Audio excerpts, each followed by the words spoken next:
Tonight on Straight Talk, Portland's economy is at a crossroads. It's about keeping the businesses we have and then helping them to grow and stay here. With a changing downtown, tight housing, and jobs down, all signs showing the city could be stuck in a doom loop. And when you look at the data, you can make the case that we are in one or that we are on the precipice of being in one. What action leaders with the Portland Metro Chamber say is needed to get Portland on track. Plus, Oregon Representative Ed Deal joins a growing pool of candidates running for governor. I think it's time to turn Oregon right side up, and I think it's time to reclaim our state. His vision, priorities. Let's find a solution that prioritizes road maintenance, focuses ODOT on their mission, and does not raise taxes and fees. That's what the Oregon people want. And what he thinks Oregon needs most right now. Ahead on Straight Talk.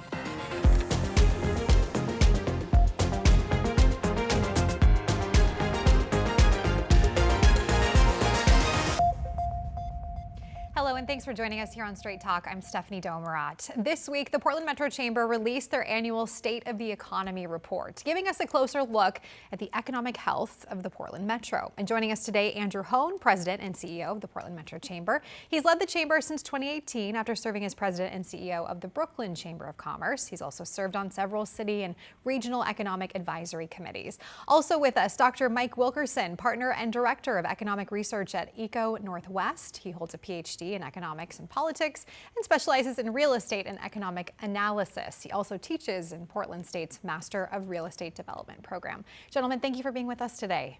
Thank you. We always look forward to this report every year, so I want to give you first just the opportunity to give us a grade of how Portland Metro is doing right now and some big takeaways. Let's start with you, Mike. Yeah, I mean, I think oftentimes you want to look at this moment in time and say, how are you doing? Oftentimes when I have students, the classes they took prior influence their ability to succeed in the current class we're in. And I feel like in this moment in time, a lot of the struggles we are having are because of what we have done previously. And so the grade today is more reflective of what we did or didn't do 2, 3, 5 years ago than it is reflective of where we're at today.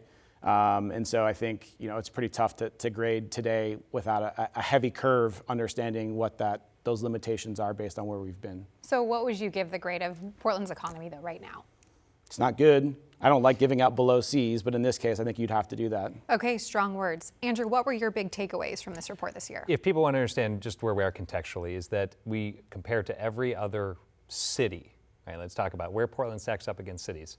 You can generally understand it as this.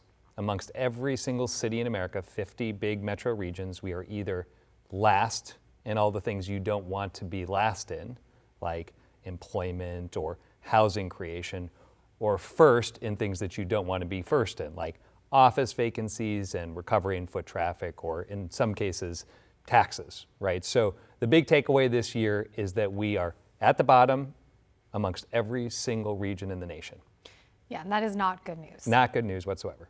So last year, you came on the show and you talked about an urban doom loop that we were in. Mike, that was a big term. I think it was the term of the year, some people called it. Can you remind us of what that is exactly? And are we coming out of that? Have we had any progress since last year? Yeah, I mean, I think the challenge there is it was meant more as a cautionary tale than a diagnosis of where we're at in the moment. And so the cautionary tale is, in the moment, you don't know you're in those types of feedback loops. In hindsight, you can look back and say, okay, if this is 5 or 10 years in, clearly we were in it at that moment in time. And so last year with the report, it was really saying we now have 2 or 3 years of data trending in the wrong direction. This is a moment of time to assess, okay, why are we here? And unfortunately, this year, we're in the same circumstances Andrew mentioned. We don't see any improvement across indicators, and in many instances, we're worse off than we were. Wow, okay. Let's talk about jobs. I want to get into what was actually in the report. So the report shows the region lost 8,800 jobs in 2025, ranking 4th worst among metros in the country. It also shows Portland employment continued to contract, even as the national economy actually expanded, which is different from what we usually see in Portland's history. Mike, what is driving this? There's a couple of factors. One, population and jobs are related. So when your population is declining, oftentimes people are going to move and they're going to take their job with them. I think we also have overweight sectors that we have relied upon for a lot of our success historically, and the leading firms in those sectors are really struggling, and that has ramifications for the rest of the economy. What does it say to you, Andrew, when you see this happening and it being different than the national trend? Well, if you really then take it away from the national, but then dial it in locally, we are one region, so we're 3 economies on the Oregon side of the river, 1 north of the river. And the story actually gets worse if you take out north of the river, where you're seeing all the growth concentrated in Clark County. Good example, they're up nearly 16% of their overall employment growth. We are down in Multnomah County nearly 7%. So you see this complete disaggregation between 2 sides of the river. And the reason why is our policy choices. We have chosen the path that we are on here on the Oregon side of the river, and we are seeing the consequences play out. Therefore, it is time to make anything less than, radical change.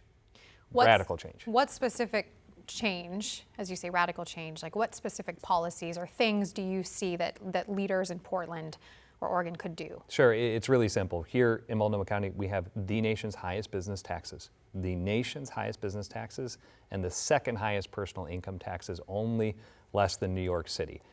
We can't be that way. As Mike said, with population in decline or flatlining, we need to attract business, help business grow, and attract households too. If you're number 1 in those 2 indicators, you are not going to do either of those things.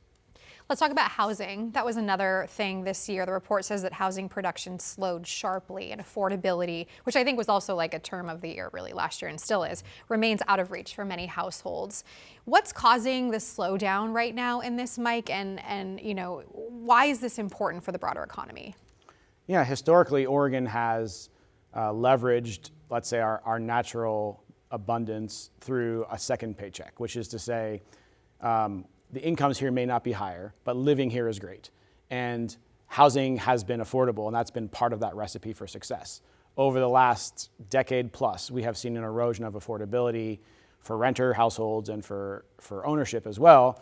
And ultimately, not building enough housing over the last decade is now seeing the results of that. And so in this moment in time, we can't unwind the clock. We can't go back 10 years and say, if we had built more housing. And so we are really stuck in this moment where people are spending more of their income on rent, and not building is certainly not helping with that in this moment in time. So building or policies that would help with building quicker, is that something that you're supporting or Oh, absolutely. And then, on a national scale of real estate investability for 2 years running, the Portland region's been 80 out of 81 major American regions in terms of how investors look at investability in this community. So that obviously is a huge inhibitor to building housing. And so I think it starts with just a general culture of trying to attract business, attract investment, having a real conversation with business. And then, it's got to be accelerated permitting, reducing regulations that you don't need right now. If housing is an emergency, it's an emergency. And if the city of Portland is sitting on $100 million in unspent housing money, it needs to get on the street immediately, helping people to get housed, and then rapid fire building housing in the central city. We've got 3 mega projects that are ready to go: Broadway Corridor, OMSI, and Albina Vision Trust. Invest in those 3 things, build thousands of units of housing. Really straightforward. We've seen mortgage rates go down a little bit in the last year, just about around 6% now. Do you think that mortgage rates play a role here? Unfortunately, the mortgage rates alone can't make up the gap in affordability. Prices have grown so much faster than incomes over time.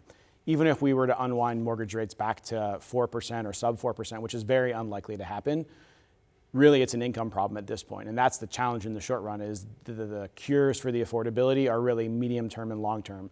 Interest rates could go down, that will certainly help. Prices generally don't fall by meaningful amounts. So even if prices were to slow down or maybe hold stagnant, really it's a question of, can incomes grow faster? And that's where we're at today.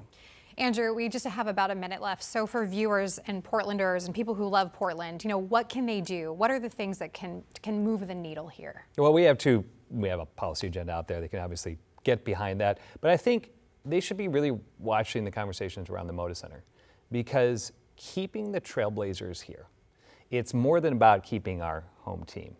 This is about investing in what we have and growing its ability to be successful.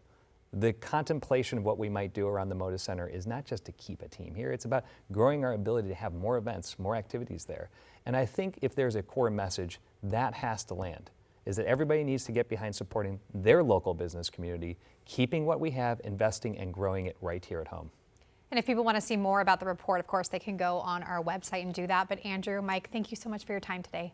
Thank you. Thanks. Appreciate you. All right, coming up next here on Straight Talk, Oregon State Representative Ed Deal and his run for governor. Stay with us.